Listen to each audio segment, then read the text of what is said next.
we cannot be intimate if there is no trust. And trust is such a delicate currency. Such a delicate currency. Somebody said we gain trust in drops, but we lose it in gallons. We gain trust in drops, but we lose it in gallons. Without trust, there cannot be real intimacy.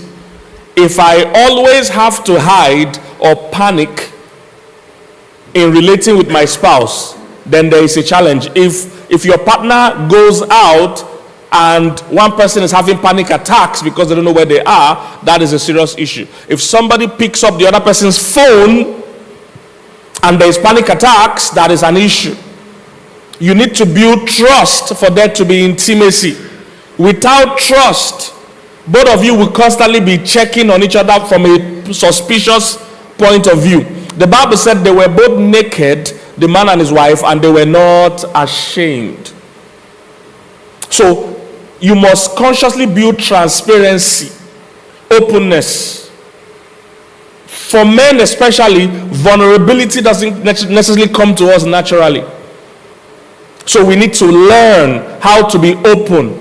If you know how a woman's mind works, you understand the power of transparency. A woman's mind is so active. In fact, most women, they can't even control their own mind. Men don't know, because men always think, why is she being unreasonable? Women are natural overthinkers. That word overthinkers is women that started it. Because their mind is so active. Many men don't know that sometimes women even wake up tired. While they were sleeping, their mind was walking about, checking everything.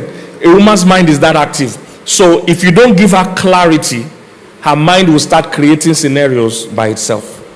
That's how it works. So as a man, you must be deliberate. So when I say a man, say, I'm passwording my phone, you are creating crisis by yourself. It's important that you create transparency. It helps her mind. If you don't give her clarity, her mind will create the scenario for herself. And most times you'll be amazed where the mind will create, how far it will go. You're just missing for 2 hours. She'll believe you have gone to another country to marry another person. Her mind is that active. So when they say transparency and trust, it's not just because or for the sake of it, it brings peace to the scenario. You can't password your phone. Why won't your partner have access to your phone? What is there to hide? And people have turned it to a cultural belief that no, leave a man's phone alone if you want peace. No, that's wrong. There should be nothing to hide. So they were both naked, the man and his wife, and they were not ashamed. So my wife has forever had my passwords, had my Instagram handles, and my Instagram open on her phone. It gives that accountability, that credibility builds trust. We are growing in a time now where people are talking a lot about prenup, about hiding their money, about things like that. The real issue is that please marry who you trust. I try to tell young people, because people just want to marry anybody. No, trust is a major currency. In fact, those of you in business world and in secular world, you know what trust means. You know what the name of a company means. There are people that loan money just because of a name. Meanwhile, there are other people that have a lot of things, but nobody still wants to give them money. Is somebody getting what I'm saying? So building trust in your home brings the peace required for intimacy. So there must be transparency. There must be, truth. If you have ever broken trust before, then you have to be more deliberate to rebuild it. If you have ever broken trust before, let's assume you're a man, for instance, and you have broken trust before, don't start acting like they're suspecting you. We are suspecting you. Of course we are suspecting you. You've broken trust before. So you have to be intentional about rebuilding it. Don't act like somebody just hounding you or picking you out. No, we're all suspecting you. So what you need to do? Yeah, because sometimes I see men act like they don't know they've gone astray before. So why are you checking on me? We are checking on you. Last time we didn't check on you. You know what happened? So if you're a guy in that situation, you yourself, don't wait for them to call you to check on you. You call them to check on you. You will do the call and do video call. Don't wait for them to women are easy. When I see men say women are complicated, I don't understand. You just have to understand women. Like I told you, they overthink naturally. So you yourself, you have not seen her for 1 hour, call, do video call. I say, hey, how you doing? And with Pastor Emmanuel, and so they say, Pastor Emmanuel, greet. We're just watching match. We're just Arsenal is winning. This is the score line. I'll come home now soon. Greet Toyosi. Greet that by yourself. Report where you are and what you are doing. You know, you are helping her answer the questions she can't ask you. Is somebody getting what I'm saying? Give an account of yourself. And you see, women are so amazing. Once she trusts you totally. So you build it. It doesn't just happen. Especially if you have committed offense before. Be deliberate. All right? Be deliberate. Also offer accountability. That's how you build trust. You know, and maybe tomorrow if I have time, we'll go into that. You know, people have always assumed that when the Bible says the man is the head, it means he's a headless head. It means it's a head that has no accountability. That's never what the scripture will say. Being the head is not just about authority, it's more about responsibility. But even the authority aspect of it, there's a guy in the Bible that Jesus met, and he told Jesus, I'm a man under authority. He said you can speak and people will move. He said I'm a man under, he didn't say I'm a man of authority. Authority is always given. So it only functions when the person himself is under authority. So don't act like you are not accountable. Nobody can ask you where you're going. Nobody can ask you what you're doing. Then you are not giving a good example of that authority. You too, you are under authority. So women will feel more comfortable with a man that is under authority. Be submitted first to God. Secondly, be submitted to authority. Is there anybody your wife can call if you are acting out of order? Give a woman that level of comfort that I'm a man under authority also. When I first started dating my wife, before we got married, one of the first things I did was take her to my mentors and my pastor.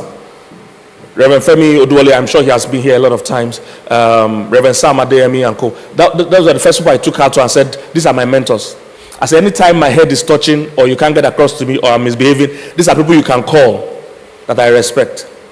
Things like that give a woman trust. Not that you're saying, I don't talk to anybody, I don't report to anybody. You see, you are breeding rebellion. The problem of breeding rebellion is that the people you are training will also rebel against you. But when you breed submission, then it's easier for everybody to submit to authority. Is somebody getting what I'm saying? So things like your finances, there must be trust. I don't know why a couple will be married and not even run their finances together. I don't even understand. That defeats the whole purpose of marriage. That defeats. It's like two people still just live. You are sharing in the house, and you know it's so amazing. Our value system has problem. I was telling Reverend K, I think it was during the life, that P and Possibility are putting together a financial course for couples, Christian couples. We believe every Christian couple can be rich, if they follow God's guidelines.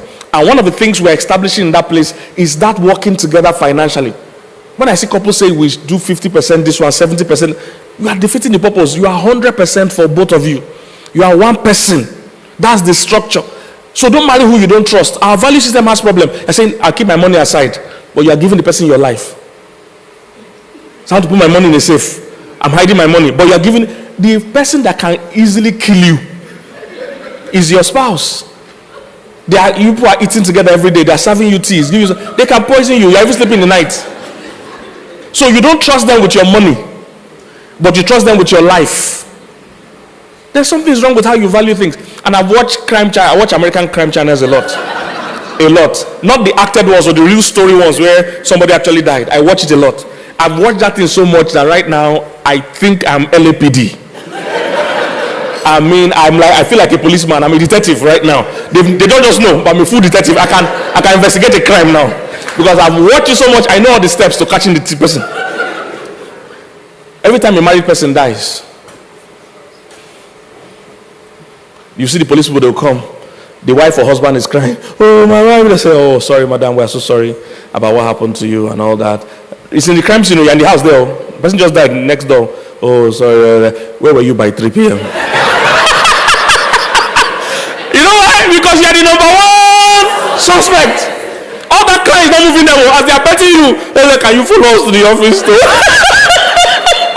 To make a statement. Why? Because your partner is the person that can kill you cheaply without anybody knowing. And a lot of times in those cases, the spouses are involved. What am I saying? You don't trust the person with your money, but you trust them with your life. Then your value system has problem. To even show furthermore how warped our value system has become, you trust this person with your children, but you don't trust them. Your money, you went to hide it, but you give your children, say, take my pictures. Which one is of more value? What am I saying? It's important to build trust. If you have broken trust, either financially, maritally, or anyway, build it consciously, because we can't be intimate if we don't trust each other. I must be able to sleep at night and be confident with what you are doing. I must be able to fall on you and know you will catch me. Build trust.